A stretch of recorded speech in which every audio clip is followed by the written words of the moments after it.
Guys, so sorry about the lateness. I haven't done a review or video in a while, so I want to talk about this one real quick second. And then I got other reviews coming. I got the JoJo Bizarre Adventure review that's coming. I want to do a review on that.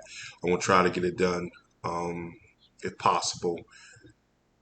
But then again, I might just do a review on that. Who knows? It depends. But anyway, let's talk about Cobra Kai season 5. So I have my shows. I have three shows constantly. I will constantly watch. Well, actually, for live action wise, let's go with the three right now. These are the shows that I will constantly watch: The Boys, Superman and Lois, and Cobra Kai. Those are my three top shows. So you will get reviews on those shows in its entirety on the channel. A episode review weekly? No. Cobra Kai definitely not because it drops. But those shows will get reviews. If you don't like live action on there, I apologize, but those three would definitely get spotlights because those shows are fantastic.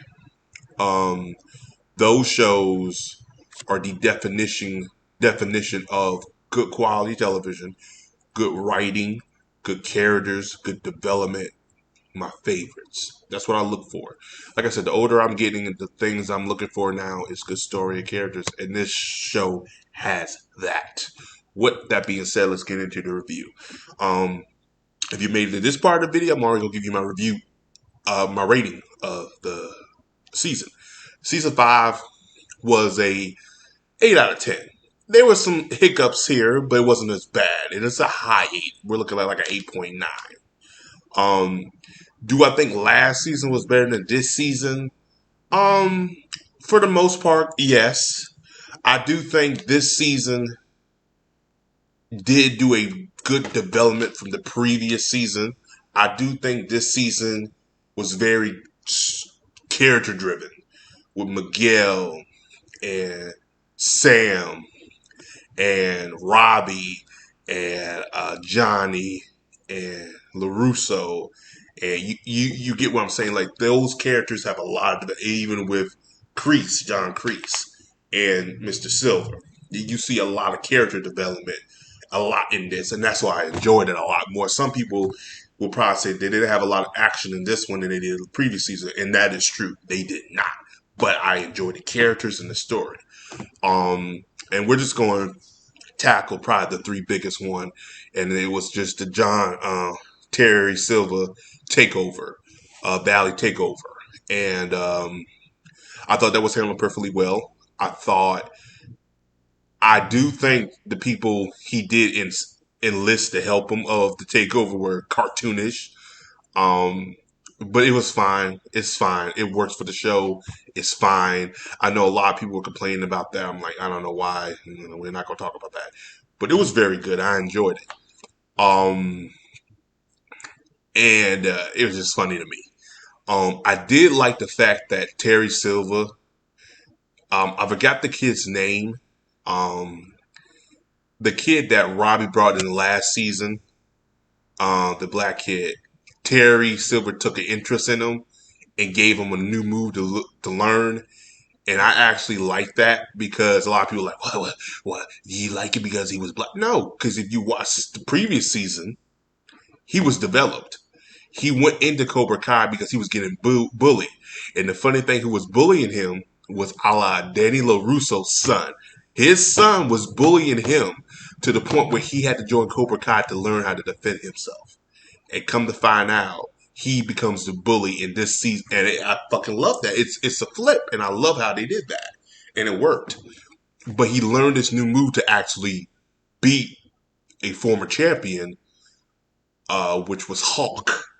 And I love that. Spoiler alert. There's always a tournament in here. I love tournaments, but there's always a tournament. And I love how they handle that. Because it's like you see growth, you see character development, and I like that. And I thought that was pretty cool. The fight between Terry Silva and Johnny, and I forgot the Japanese dude's name. And again, because all I saw was Karate Kid 1 and somewhat 2. I never saw the third. I think the third one. and I forgot the dude's name. Oh, I love that fight. They, I love that fight they had at that house. Oh my god! And it was nice because they didn't do too much fighting with the kids. I guess because they got so much backlash, especially with the school fight scene, which I want to talk about that because they kind of harp back to that, especially between Miguel and Robbie to work out their issues, which I thought that was fantastic. I really like how they handled that. This season was all about wrapping up stories, continuing new stories, and it was just fantastic. It does beg the question, what will they do next season? Because it's like there's really nothing else, but it's like I don't care. I want more of it. But then I did the same. I asked, be careful what you ask for because you get more or something, and then it goes bad. But I actually did enjoy this season a lot with that. Um, but yeah, that fight was great. Like I said, it wasn't too much fighting. It was a lot more character development. Sam had a good character development. Tori had her character development. She actually was conflicting on what happened in the last season for her. Come to find out that she she didn't win the tournament the right way, but she didn't know, and all this. It was a mess. Sam dealing with the fact that she loves karate, but also loves Miguel, but then she decides to take a step back from that too. It was good. I also like the fact that they did not do no love triangle. Holy shit. It's like they listen to the fans and they say, you know what, we're not doing this, we're not doing that, we're doing that. Fine. Like I was always cool with Miguel and Sam anyway. I thought they really had a good bond because they actually was developed pretty well to the point where I was like, that's fine. And Robbie and Sam, that was just there to be there. I didn't like that.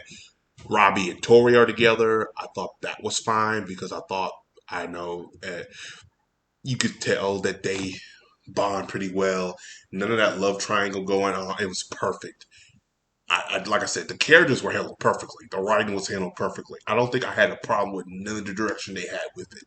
And this is what I like. But then again, this show has earned that so they can do stuff like that because they have like 5 fucking seasons.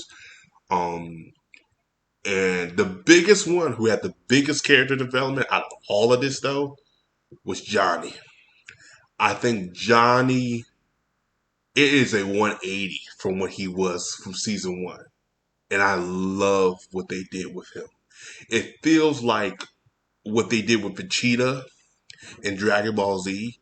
And you know how his arc was. He was this character, arrogant, badass.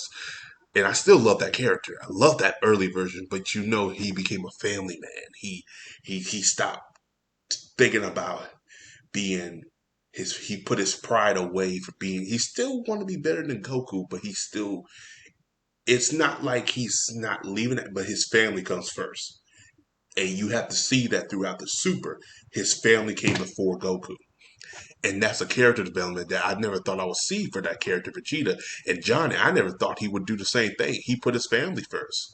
He actually decided to stop doing karate for his family. He put the grudge with Danny LaRusso away for his family. Danny was the one who talked sense into John. I was like, what am I watching?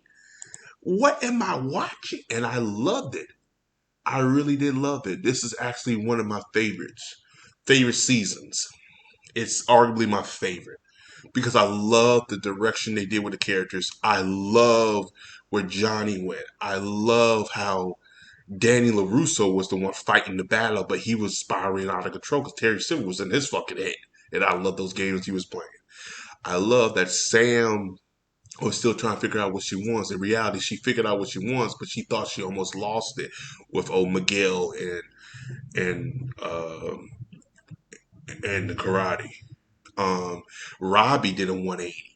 You know, I love how the Miguel and Robbie relationship ended. It took Miguel to say, I was pissed off at what you did to me. And Robbie's like, that was the worst thing in my life, too. I regret it. They worked out their differences. Tori conflicting on figuring out what she wants to do. And she's still like, she feels tainted with that victory. And, Kreese realizing that, hey, maybe I went about this the wrong way. And he's in jail um, conflicting on what to do. It is fantastic. I love writing like this because when you see a character start from point A, they go to point B to point C.